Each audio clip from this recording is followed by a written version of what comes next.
Yan na si Jack nandito sa kanang, yan yung ano niya, bisyo. Kung saan yan siya pupunta dito, doon sa isang side. Gising na si Jennifer. Laoy, parang napapaos na naman ako na. Ang boses ko nawawala na naman.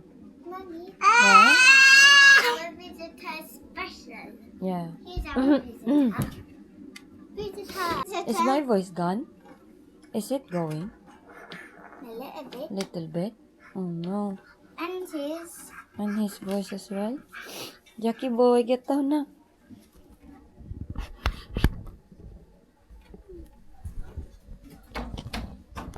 Why did he put Patay na. Naman eh.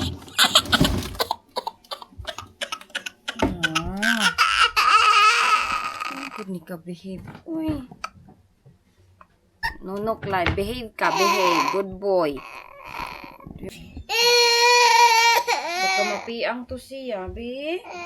he has a red mark. Uy, oy. I'm Jack's our visitor. What happened, Jack visitor? Tulog akong bibi. Our visitor. Uy. Our visitor. He was kind. Mommy, when the visitor came, he went that way and he was kind. Didi, kung niluto ng pasta, kay binigay niya to sa akin. Ayan. Ginising niya ako doon sa kwarto. Sabi niya, This? Gutom na siguro to. Lutuin ko lang yan. Diyan na naman si Jack sa kanyang bisyo. Oh. Bah! Ha! Ayun. Mommy, look. Oh, what's that? You have daddy there? Just, kurik oh. Gahan ng mga bata. I don't want any more money. No? I want shortbread. JJ, oh, iwan ko sa kanya. Ayaw niya daw kumain. Alang. Yummy. Wow. Look, grabe mo kaugmang gabay. Panda. Oh, grabe si Jack kumain, boy. Olo. Oh, wak na. Nagtulo-tulo. Ng tissue. Ng tissue kayo. Nagtulo-tulo ang mukha ni Jack. At least nakakain na si Jack. Oh. Tapos lutuan ko siya ng pasta. Tapos na yung pasta niya. Malapit na matapos.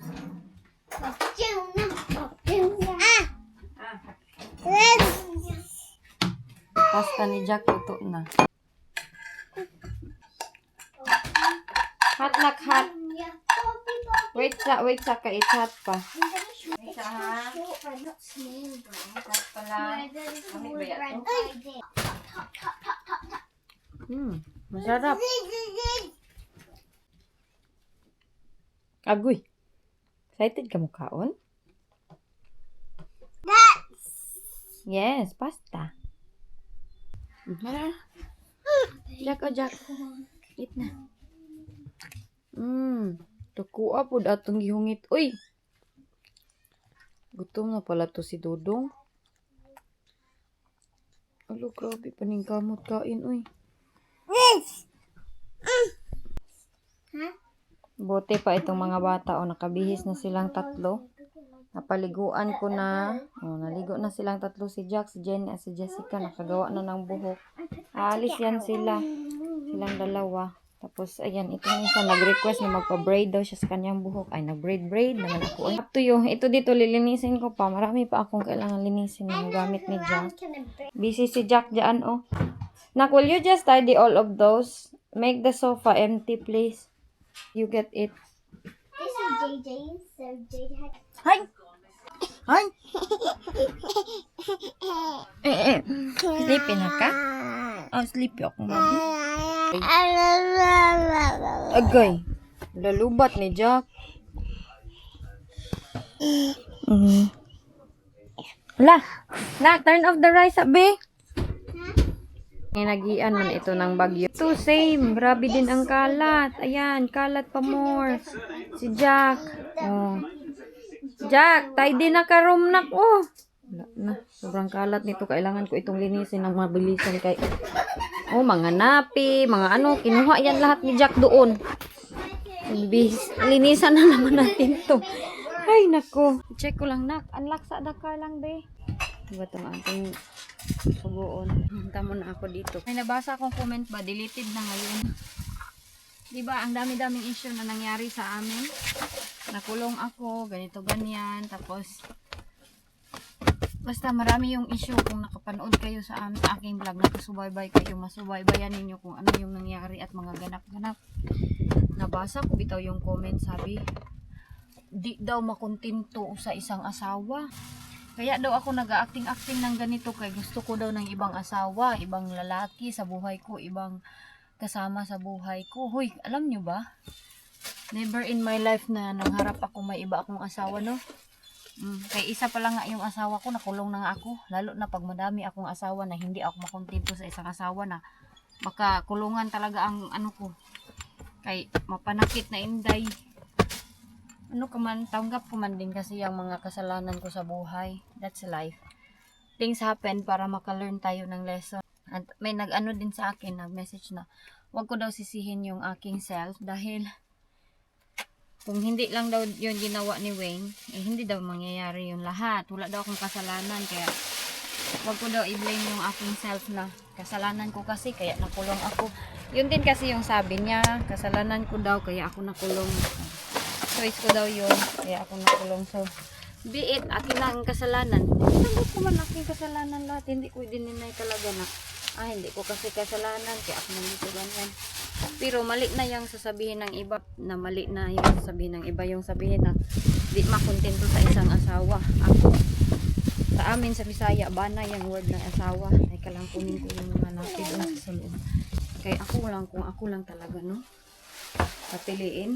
So kung sabihin ng iba na hindi ako kontento kung isa ang aking asawa, magdalawa pa ako, tatlo pa ako. Kadami-dami na nangyari sa aking buhay. Magtatlo, apat, lima pa akong asawa.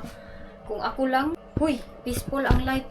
Peaceful ang life sa single. Promise, si Jack. Hindi to lahat yung kanyang napi. Itapon ko na to doon sa labas. Baho-ao. So kung hindi ako kontento sa isang asawa, ma-prove naman din ng iba yan. Kaya makikita nyo may ibang lalaki na sa aking vlog. Ano, makikita nyo man yan. Kaya lahat ng mga vlog ko, walang privacy ito. Lahat ng mga ganap, sinasabi ko. Kahit sabihin ng iba, dapat hindi mo na ganito, ganyan. Sabihin ito, ganito, ganyan. Sabihin ko yan lahat. Kaya this is my life. Open ko yung life ko sa public. Sasabihin ko lahat sa public. What you see is what you get. So, ganyan yung ugali ko. Hindi ako mag-plastic-plastic dito na. Kung mayroon akong ibang boyfriend or jowa or ano, sabihin ko yun sa inyo. Hindi ko yan i-deny. Oy guys, may bago na pala akong boyfriend. May bago na akong jowa. Hindi ko yan itatago. Pero yung pangunahan ako sa mga decision ko, yung i-bash ako na di daw ako makontento sa isa. Kaya daw nagdadrama daw ako. Pakulong-kulong. Mga away daw ako. Kaya gusto ko daw ng bago. Hoy! Saan naman yan galing, no? Komento na ganyan. Ay, iwan ko. May pinagdadaanan pa nga yung tao. Natatawa lang man good ako, oy, kay. Sa dami ng pinagdadaanan ko, sa akin pa din yung sisi. Pero okay lang. Di ko mag-blame talaga din yung iba sa mga sasabihin nila. Dahil di kasi lahat alam. Lalo na nanonood lang bitaw sa vlog at hindi masubaybayan. Teka lang, itapon ko. Ito ko ba? Puno na pa siguro to, no? Ay, mga cardboard. Ito yung general waste. Puno yung general waste nila.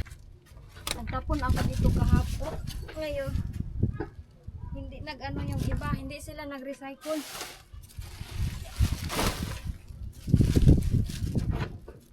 Ay, sobrang bigat. Mag-ano na lang ato, mag-dumpster na lang siguro ako. Magkontento pa siguro ako mag-dumpster kaysa maghanap ako ng ibang mga kasama sa buhay. Where was you? Ha? Where was you? There, I throw the bin. Kaya I will clean our caravan. Kay sumesi maglilinis ako dito. Hiningal man ninyong inday. Oy. Ito kay mami to. Plano ko sanang harborin sa kanya. Kaso na hihi ako mag-harbor. Kay yung biyanan ko dati, sinasabihan ko lang yun na, ay mami, you know what? I like this one. Sasabihin din sa akin na sa'yo na yan. Itong isa kasi, hindi ko alam paano to siya kanang bubulahin ba. Ito, kasyo naman talaga sa akin. Maganda kasi. Sabihin ko sa kanya, magkita kami ulit mamaya. Or mga next few days. Sabihin ko, Mami, alam mo ba? Okay. Ang ganda-ganda. Yan kasi yung stepmom nila ni daddy ng mga bata. Wala yan siyang anak. Kaya kuan ba, gikat na siya. Gikat siya since bata pa lang siya. Nga naman daw kuno nga dyan man daw kuno mo. Do something. Kung sa amin pa tong time dati, sige, pagkiat dira kay ang giti. Ganyan yung mga term sa amin dati. Pagkiat dira kay mga giti ninyo dira, mga sangit na yung giti. Tay ka lang ano ko to kay. Ayaw ko may makakita mga tao ba. Na para akong baliw, hindi kasi sanay yung mga tao dito na may dala kang kamerang ganito. Sabihin nila na abno na yan. Unsa naman na? No timing. Wala, nagbuot-buot. Please. Si Jack ba, tulog pa rin siya. So, habang tulog si Jack, i-ano ko na lang to dito, ulinisin ko na lang. Maganda yung kulay, no? Gusto ko pag may bahay ako ganito na kulay, medyo cream na may pagka-white na pagka-something-something. Diyan ko kayo ilagay. Ito yung aking bag. Garan, senday. Ano ang laman?